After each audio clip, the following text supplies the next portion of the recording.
And welcome back to the Wolverine podcast. You've got us coming live at you. We appreciate everybody that tunes in to join. Thank you every week, and ask if you want to keep these podcasts going. Just hit that donate button and contribute to the cause. We have wall-to-wall Michigan football talk, not surprisingly, this week. Michigan Penn State, and we're going to be kicking it around with a couple of people today. One you know very well because we see him plenty. He's Tom Crawford. He's from East Lansing. You see him on TV with Jack Ebling every week.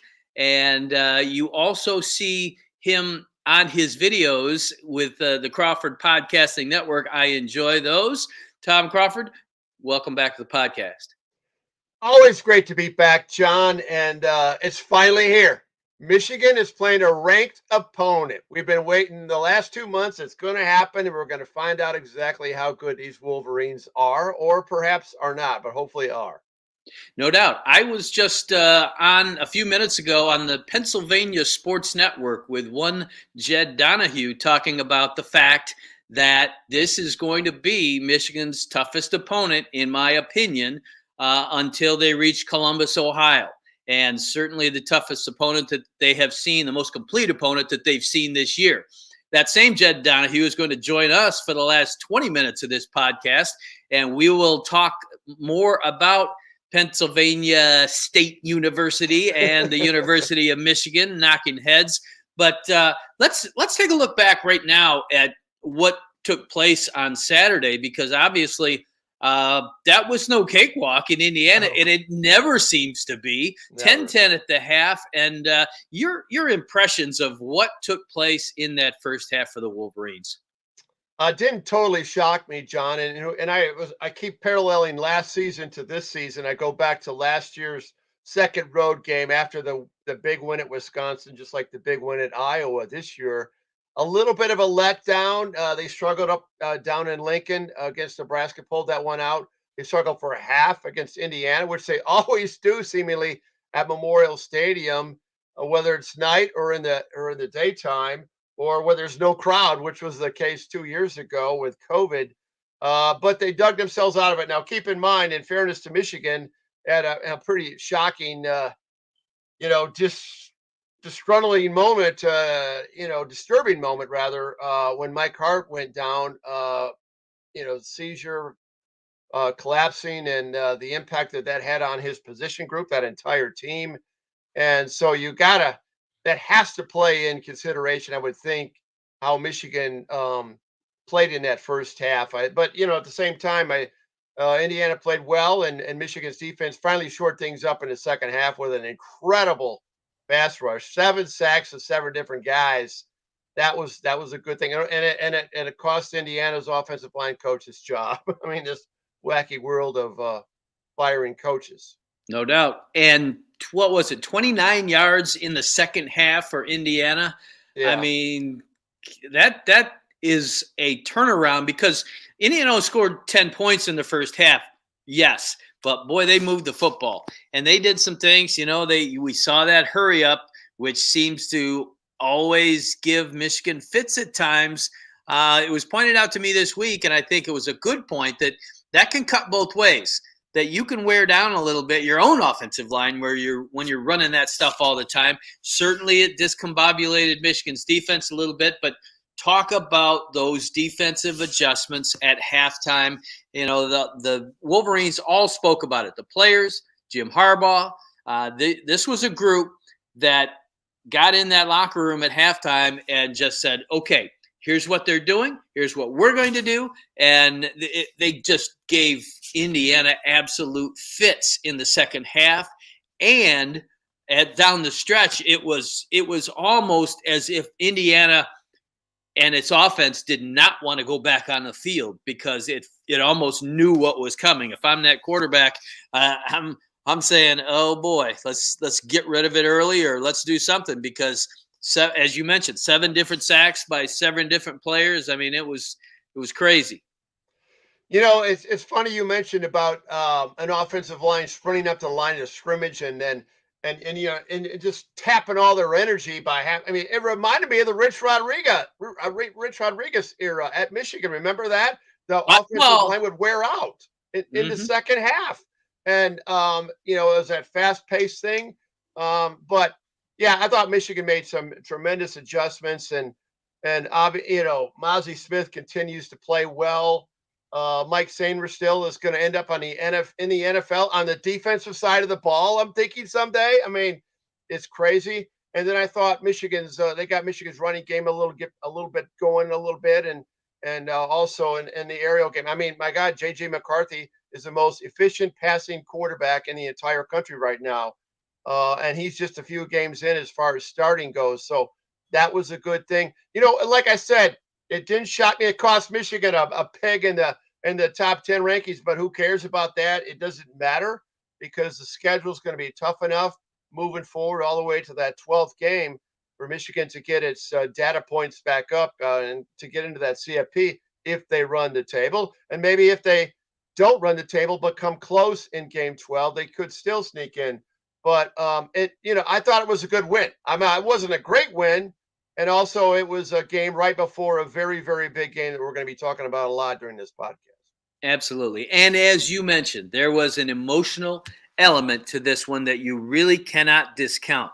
I mean, you and I were both around for the Mike Hart years, and yes. He just seemed all but a stretch in 2005 when he had an ankle injury. He just seemed almost indestructible. And all of a sudden, you're seeing him as a coach on the sidelines and them strapping him down to that cart and taking him off. It's not like he got popped on the sidelines like John Falk did at Iowa. It was just him going down with a medical emergency, as they described it, and as Fox later called it, a seizure. It was a really, really scary moment. You had your running backs, Donovan Edwards and Blake Corum, over on the sidelines tearing up. I mean, we had just seen Mike Hart Wednesday at Schembechler Hall talking about his great affection for Corum and this entire group of running backs, and Corum coming in and telling how special Mike Hart is. He's been to his house for Thanksgiving and all of this kind of stuff. And then just like that, it's like, man, how quickly can life turn, and how much of a little injection of perspective can that lend to a moment like that? Well, and people don't realize. I think people are starting to realize more about the dynamics of a college football team with relationship to the position group. Now, all of a sudden, everybody knows about the room. Everybody's got this room, position group room. How is it in the room? And the running backs have their room. Mike Hart is the leader of that room. And yeah, there's a special relationship that exceeds even the head coach. And then people forget that Mike Hart really has a strong admiration for Tom Allen. He had a really good experience down at IU and knew a lot of those people on that staff. How ironic that it happened at IU, that he has this. The thing about it is, you mentioned John Falk. You mentioned that because immediately I thought about that. Was this a John Falk moment? Did someone slam into somebody on the sidelines? But John Falk was broken. They always say broken bones can be fixed, but when you're dealing with a seizure, I mean, then you're dealing neurological or potentially. I'm no doctor, but I mean, you're getting into those worry areas, where when you're dealing with somebody passing out. And that's what I think was so disturbing to those young players. And my God, keep in mind, they're 18, 19, 20. It's hard for grownups to look at that stuff. And I thought Michigan handled it very well. Looking at the big picture. And once again, John, this started out just like the Iowa game, the first possession, blazing right down the field, textbook execution. And then the thing kind of sputters from that point. So that's happened twice in back-to-back weeks. They're great coming out of halves. There's no doubt. Yeah, the first half and the second half. And I'll tell you a telling stat for Michigan in terms of, we were talking about making adjustments. They have allowed, do you know how many points total in the third quarter so far this year through the first half of the season? Tell me, John. 3. 3 points in the third Pretty quarter. good. That's pretty strong. That means you're going in and you're fixing some things, and certainly they did that on Saturday. Despite the fact that Mike Hart goes down, very good news that he is sending out a message and saying that he is doing much better. He's in good spirits. He's itching to get back. And in the meantime, you've got some nice gestures going on. PJ Fleck from Minnesota weighing in with his best wishes, and James Franklin from Penn State doing the same this week. And never, ever count out Freddie Jackson.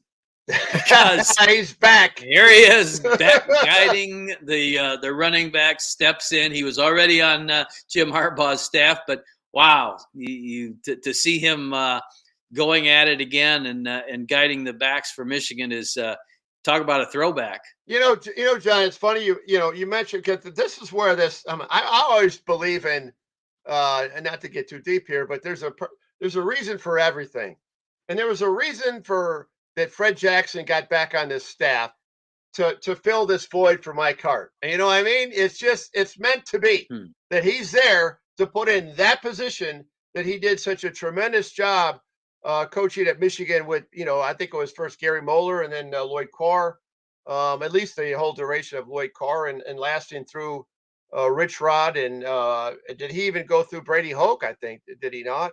Or a portion thereof. He was iconic, great recruiter, great dude. What a blessing to have him to fill in for Mike Hart.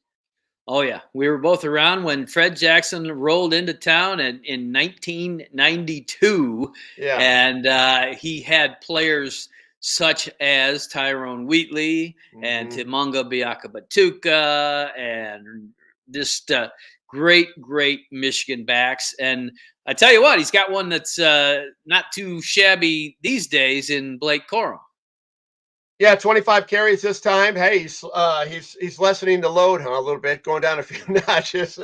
But 25 to 30, I think that's what you're going to get, John, from Blake Corum. And I think, like I mentioned last week, it's that gets better, gets stronger as he moves on. And 124 yards, as we see on the screen here. And here's the thing, the stat that that number 9 there with the 4 carries against Penn State and great defenses, I think that needs going to have to be a 7, 8, or a 9, where those legs are going to have to be utilized in that RPO, because that was what the big feature benefit of JJ McCarthy.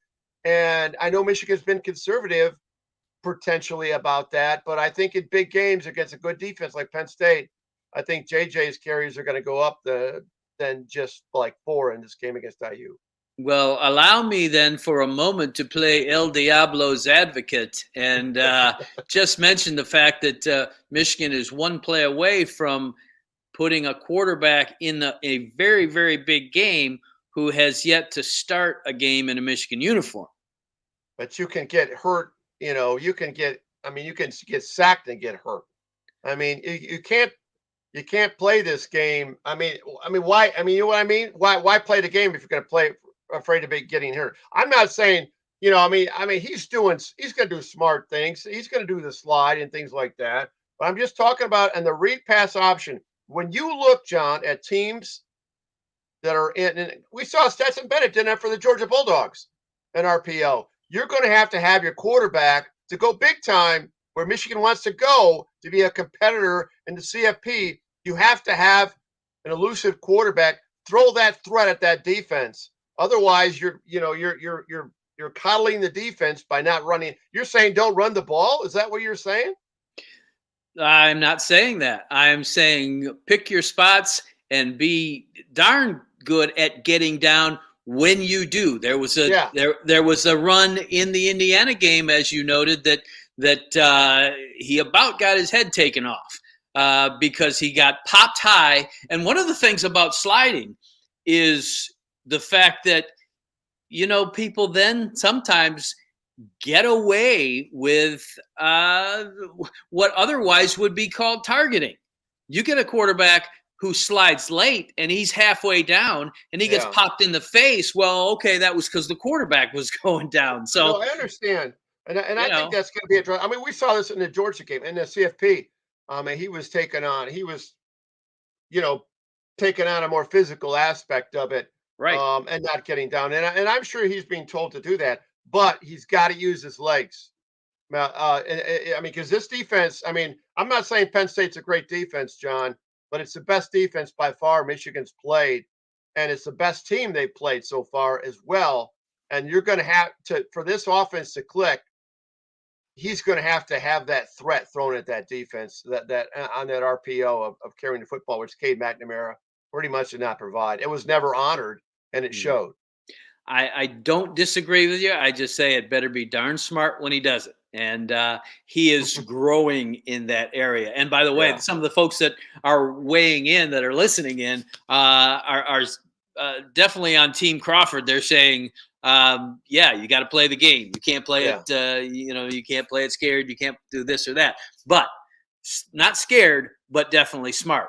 Another aspect of J.J. McCarthy that people are talking about is a general ineffectiveness in attacking downfield so far. We've talked about the long ball. In this game, I mean, the kid throws for 300 yards. 3 touchdowns. Great game, right?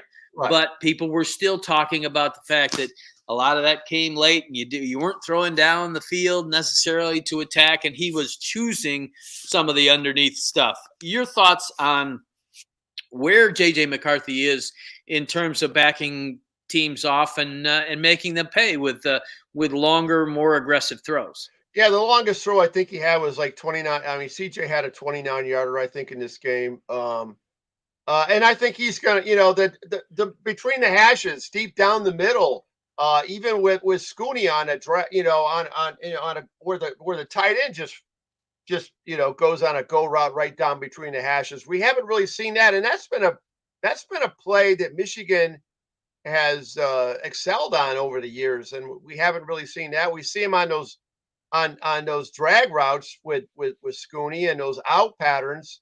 And his longest catch, I think, was like 15 yards. So, I think against good defenses, obviously the last team they're going to have to play, they're going to have to do that. You're going to have to stretch that defense, and that's going to open up the running game a lot more. If Michigan can stretch that defense, even if you throw a long out and throw a long incomplete, that'll get them thinking about a little bit, and Michigan will have I think, more effective time running the football. Yeah, he did have his first interception throwing it long down the middle. And, that always makes the coach's shoes a little tighter. And Andrew Anthony, number one there, he's a good guy. He's a good receiver.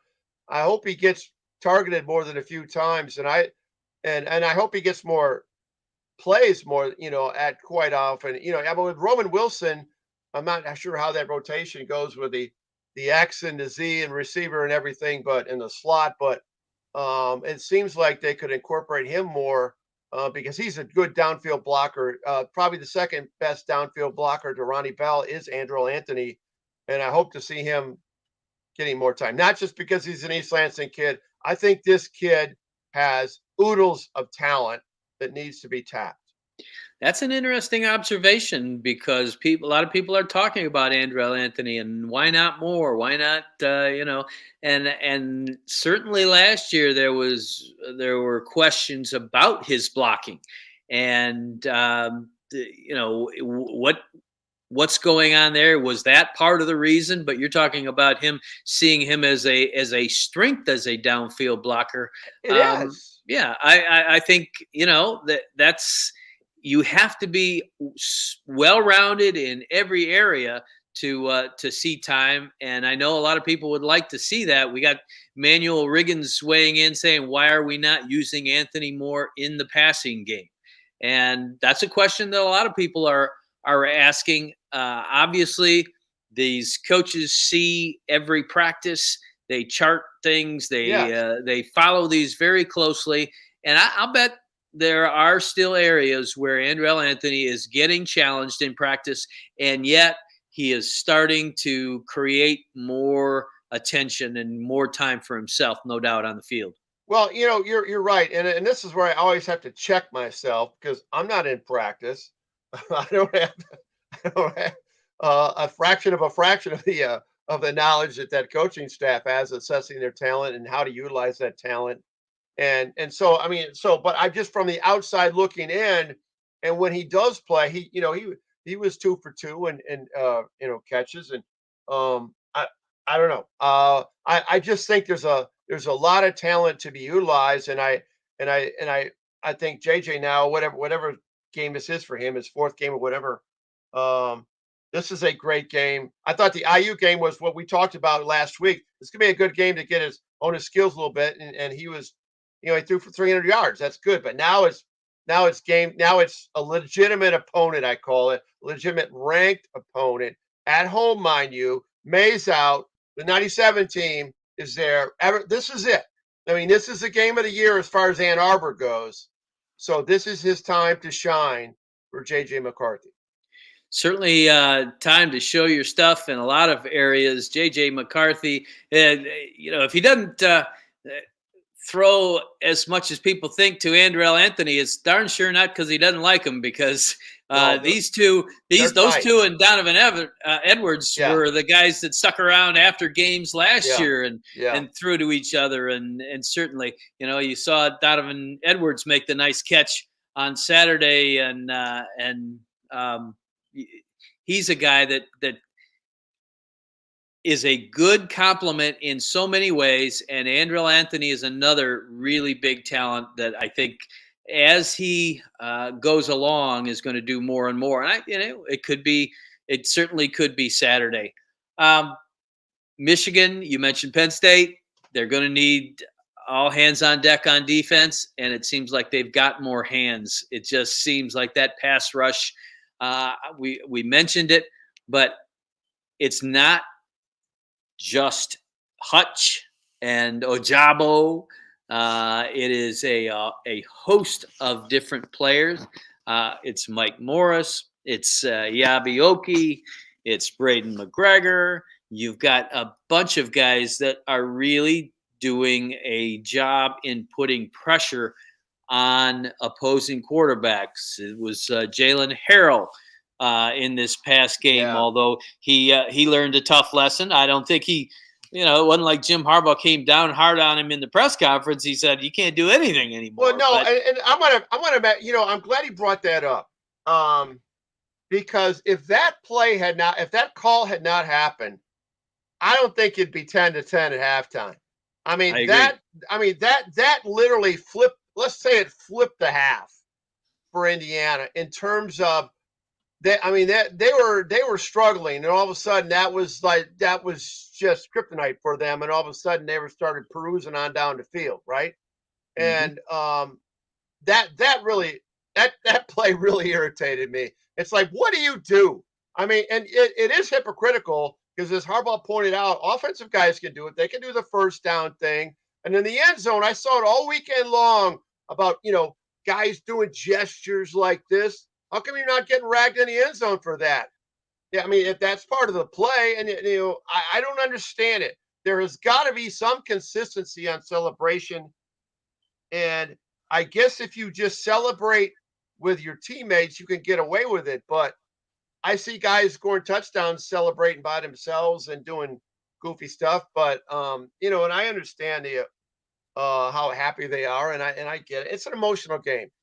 But there's so much inconsistency on that, and that's gonna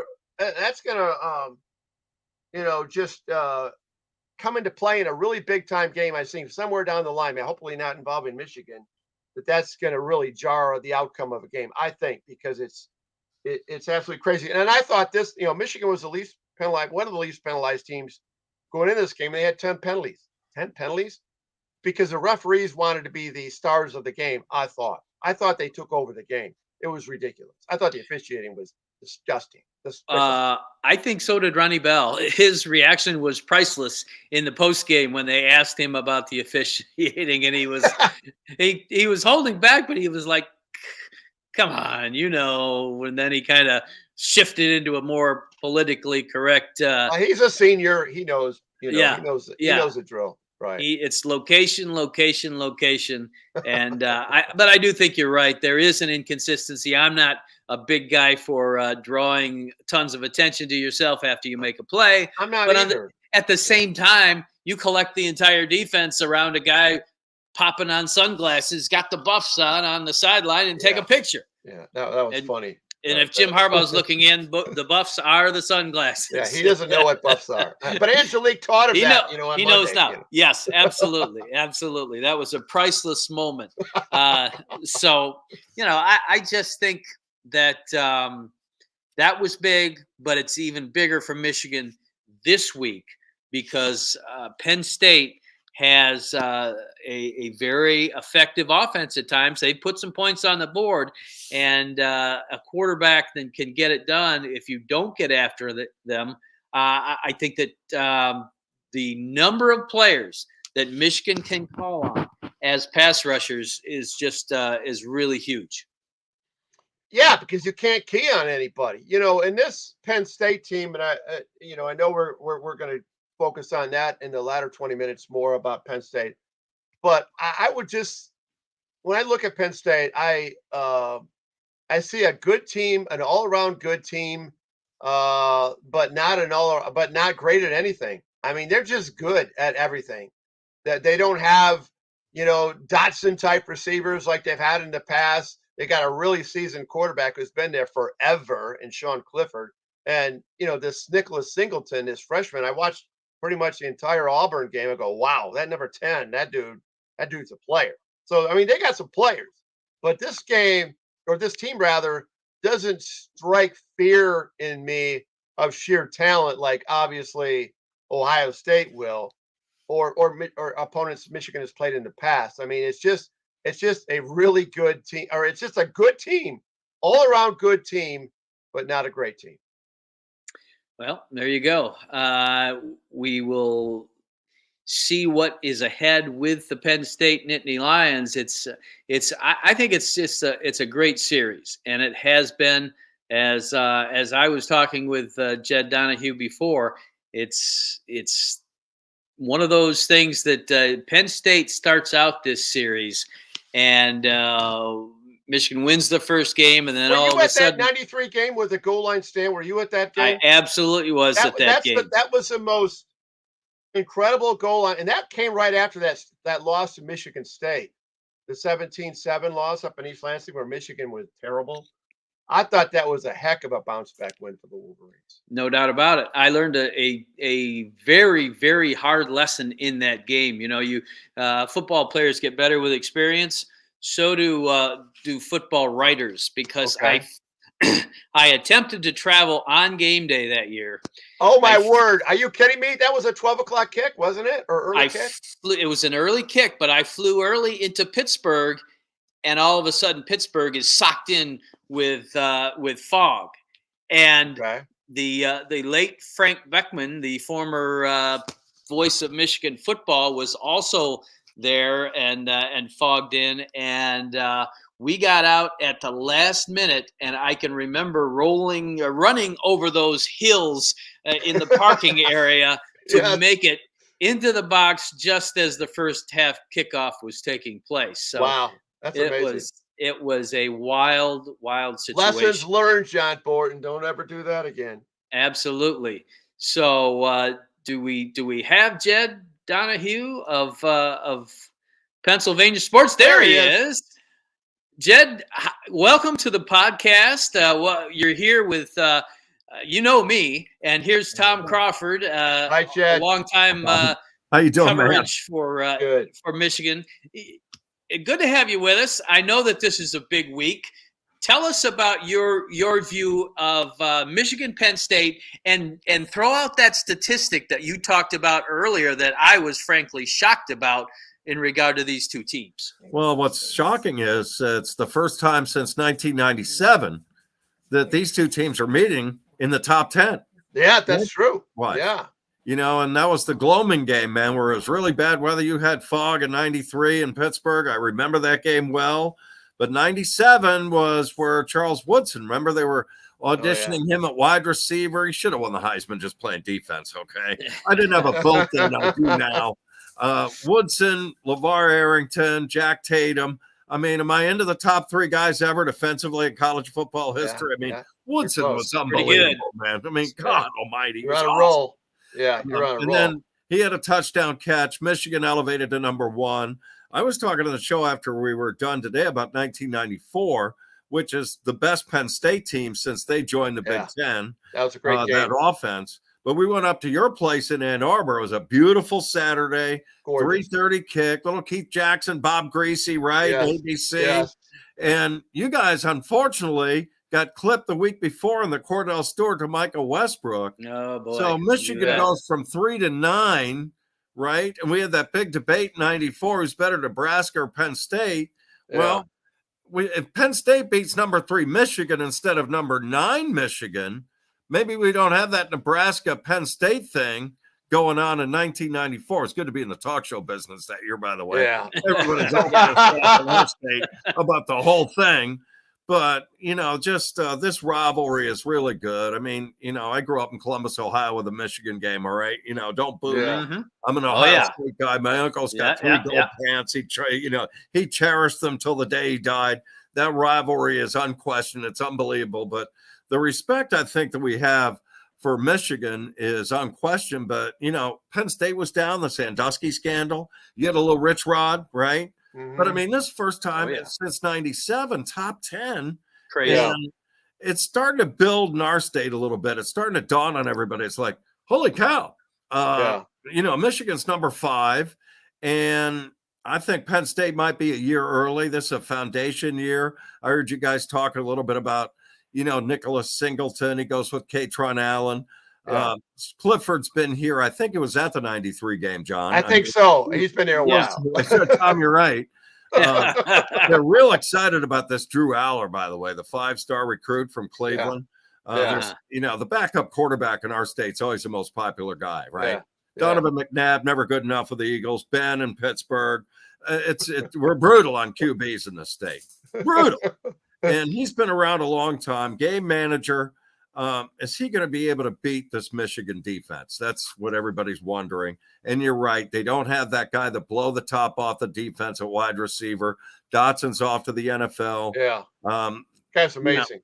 It's a good group, but not a great one. The tight end room is really good with Strange. I think you guys lost Eric All, right? Who's your guy at tight end that everybody's raving about? Yeah. Luke Schoonmaker. Yeah, right now. You'll find out all about him at number 86. Jed, I wanted to throw a nugget out because my son coaches at Central Michigan and they played Penn State, and that game was 14. So I love the MAC. So they were 14 late in the second, and Central had a couple touchdowns called back, and they hung in that game. But it seems like to me that Penn State plays to the level of their opponent, no matter who it is. They could play down to a team, or like Northwestern, 17-7. That small margin really shocked me. And yet they go down to Auburn, which is a vicious place to play, and they took care of them the entire game. But did you feel that way, that Penn State kind of plays to the level of the opponent? Yeah, a little bit. That's a fair statement. Central Michigan, by the way, was with them the whole way. You mentioned 2 touchdowns called back. Yeah. The Northwestern game, the weather was brutal up here. We had 30-mile-an-hour winds with driving rain. They listen to this stat. They turned the ball over 5 times, Penn State, in that game. And Northwestern only gained 8 yards after 5 turnovers.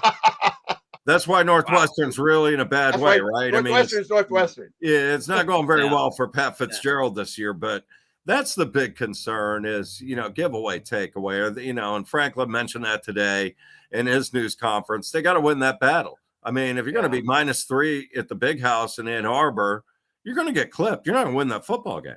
So there's no margin for error. But, I think Penn State, we figured out kind of who they were with that big Purdue win. That's a tough spot in the opener, had to have the big drive.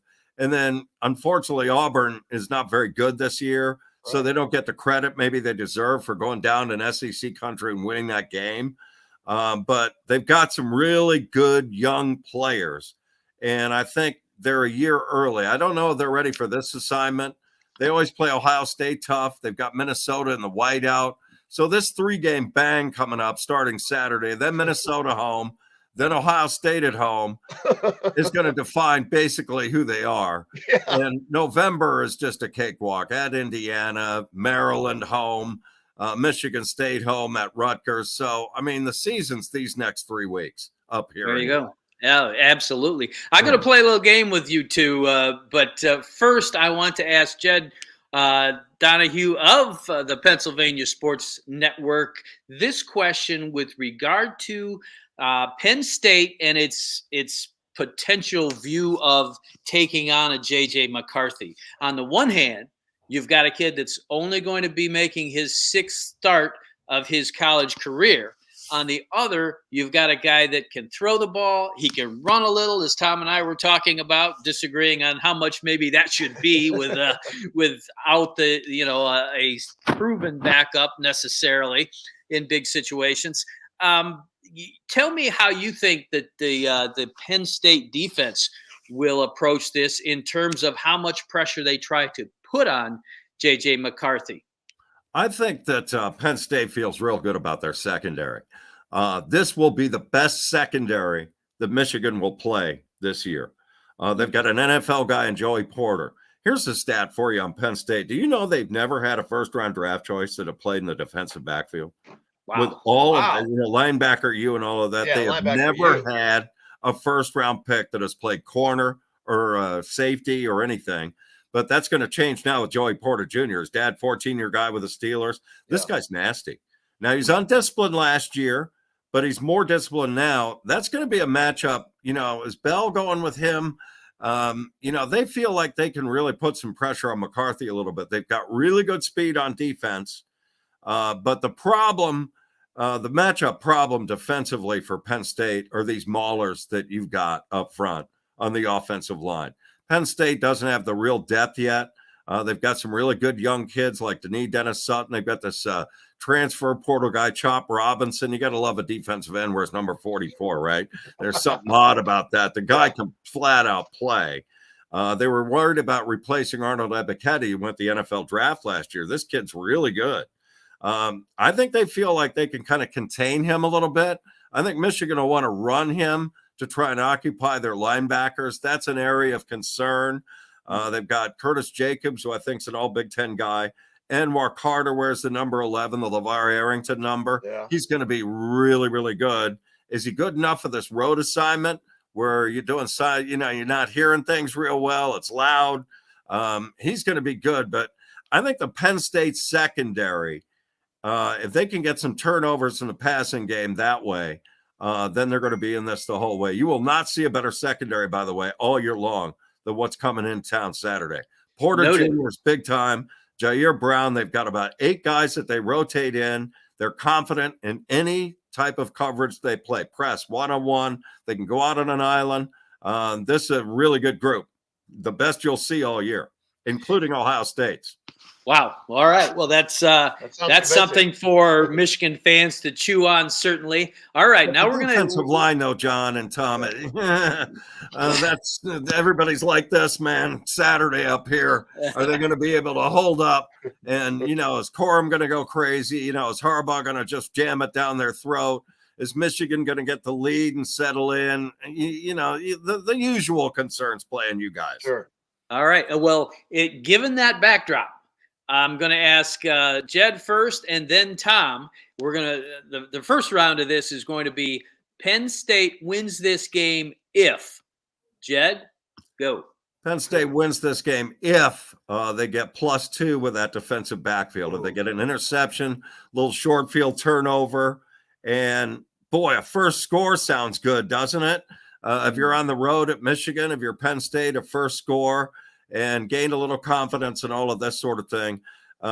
If Clifford turns the ball over, interceptions and things like that, it's going to be a long afternoon. But Penn State wins if the defensive backfield plays up to their potential. And I think they're really, really good. If they get a couple of interceptions on McCarthy, especially a big, red zone type turnover, that's one way they can win this game. Okay. Tom Crawford, Penn State wins this game if. Penn State wins this game if they rush for 150 yards against Michigan. If they strike some balance against that Michigan defense, because Michigan's defense notoriously succumbs to balance. They're really good at one-dimensional teams, but two-dimensional teams. So if they at least get, if Penn State gets at least $150 on the ground and maybe 200 through the air, they're gonna win the game. I think that's gonna be the formula for Penn State. We haven't seen 100-yard. I'm sorry, Tom. We haven't seen a 100-yard game out of Penn State in 3 years. But you asked me that's what if it happens, that's what's going to be. So there you go. Not going to happen. The two freshmen are really good runners. They're going to have great careers. I think Allen will remind you of Corum a little bit. He's the guy that's not as heralded as Singleton. But Singleton's I saw an entire game against Auburn, and it's like, Lordy, I don't like that. That number 10 is that's going to cause some headaches, I think, throughout the season. Yeah, you love those runners that go boom on the corner, don't you? I mean, he hit the fan edge of those kind of guys. He was gone. All right, we're coming down the home stretch now, so let's flip it. Michigan, Jed, Michigan wins this game if they get the lead, control the game on the ground a little bit with Corum, a little bit in the passing game. I think the tight end, they always kill everybody. Michigan tight ends have been killing everybody for years. I like Michigan to win this game by 10. We're thinking 27-17 up here. I just think it's a real tough assignment for a young team to go on the road. Granted, I think a noon kick helps if it's later in the day and everybody's a little oiled right in the parking lots. Things get a little different like it is up here. Michigan fans don't get oiled, Jed. I didn't hear it. I've never done that up there. But no, I think Michigan's offensive line is going to control the tempo of this game. And also, John, you and I talked back here when you were on with our guys in Pennsylvania. I think the Michigan defensive front is vastly underrated. I think maybe it's come a year early, and I think they'll dictate some tempo too. And I think Clifford is going to get forced into some turnovers and things like that. I think that's going to be the kryptonite for Penn State the next 3 weeks, is turning the ball over. Tough Minnesota game, that's a whiteout. And then obviously Ohio State bringing in all that stuff. And fortunately for Ohio State, it's a noon kick up here. It's not a whiteout game at night or anything like that. So that's a break for the Buckeyes getting a noon kick up here, as you well know. But Michigan, I've got a 27-17. I just think they power their way to victory. It's the Harbaugh way, right? I mean, that's how you're going to do it now. You punch in the mouth. Okay. Didn't like that. We punch you in the mouth again. Isn't that what's going on up there? Really? Well, he likes that ball. So in light of that, I saw him when he was a player there with Bo, right? In Columbus in 85 and guaranteeing victory and all of that sort of thing. Nobody believes him. And that's 86. What I'm seeing out of Michigan today is what I grew up with. It's like, look, we're running the ball, we're running it here. Stop it. And nobody can. You're back in business there. Okay. Well, Tom Crawford, does that play into Michigan wins this game if? Well, I mean, I have a smorgasbord of ifs, and I want to grab each one of them and put them all together. But I want to get ifs on games like this, right? If they get four sacks, they're going to beat Penn State. If Michigan gets 175, take that back. If they get 200 yards rushing, they're automatically going to win that game because I know they're going to get 200 through the air with J.J. McCarthy. Even though you're right, I've seen that secondary for Penn State. They turn you over, and obviously I saw that against Central Michigan. But the right side of Penn State's offensive line plays into what you're just talking about right there. Yeah. Not very good. It's better than it's been, but, the offensive line is still something that, let's see how many false starts there are and all of this. I mean, I know they've been to Auburn and all of this sort of thing, but this is a different animal going into the big house in Ann Arbor, especially with the stakes being what they are. And your fans know exactly what's in play here. We're in the national championship hunt, right? And it's this a big step for Penn State. This a learning experience coming. A lot of trappings. The 97 team is going to be there. Lloyd Carr, the tunnel's getting renamed after him. I think that's gonna be an element. And I have Michigan winning this game 31-20, but I have it as a fourth quarter game at 24-20 late. Michigan had one at the end. I think it's going to be a white knuckler, to be honest with you, JB. I really do. And this is the first ranked opponent for Michigan. They're stepping up in quality of opponent finally here on October 15th. And I always said, John, remember I told this, ask me about, people saying, ask me about, well, how good's Michigan?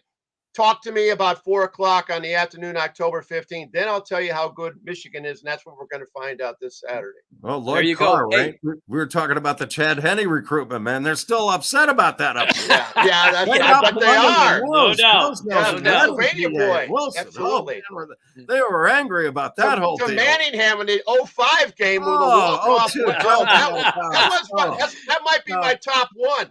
All right, you're gonna my top game. Yeah, you're gonna get them all stirred up in Pennsylvania. All right, all the pain. Trust me, they do. Don't deep into Preston. Come on, from Pittsburgh, no less. Don't do that. There you go. We're deep in the fourth quarter here, guys. So I'm going to give you 30 seconds apiece for this last answer. But again, Jed, we'll start with you. Which of these teams is the most likely, regardless of the outcome this weekend, to knock off Ohio State, and why? I think, everybody thinks Ohio State at Penn State. It's always been a close game. Mm-hmm. I still think for Ohio State, it's going to be Michigan. They're upset about the way it went last year. I mean, you got Ryan Day saying it was a bad year. They went 11-2 and won the Rose Bowl. I mean, come on. Yeah. You know how they have emphasized their offensive line. I think it's all about Michigan on the Ohio State thing. I think they'll do a business trip up here. They'll survive up here, probably win by 10 or more. For Ohio State, it's all about Michigan at the end of the year, and that's what they're pointing toward. Period. Okay. Tom Crawford. So who has a better? So you're asking me who has a better chance of beating Ohio State? Is that what you're saying? Out of these two teams that are playing, and I think it's really close. I mean, because I think I know Ohio or Penn State will be competitive against the Bucks up in State College, but I think by the time we get to Game 12, JJ McCarthy, who will be in New York City next year for the Heisman, that all that little interviews and all that stuff, he will be there. That's my prediction. I think he will be a veteran. Very effective quarterback by that time. I think Ohio State's going to win that game, but I think Michigan's going to be way more competitive than Ohio State fans want it to be. And I think that's going to be a fourth quarter game that Michigan will probably lose at the end. But I think it's Michigan as far as the ability to compete with Ohio State versus Penn State. Isn't that the first of two meetings this year with Michigan and Ohio State as the SEC cannibalizes each other? Could that happen? Don't rule it out. There'd be a few people that would love that. And we got to close this out, but man, this has been lively and fun, no doubt about it. Jed Donahue. Guys, we have so much respect for Michigan. You know that. It's my whole state's in lockdown at noon on Saturday, man. This is what it's all about, these kind of games right here. There you go. Fantastic. Jed Donahue, Pennsylvania Sports Network, Tom Crawford, a man who has covered Michigan football since Yost, I believe. And we love you. Woody, so we're good. Love you both. And thanks for joining us. Thank you, John. Come back and see us again. Always anytime, man. Thank you, guys. Let's do it again. You got it. Thanks.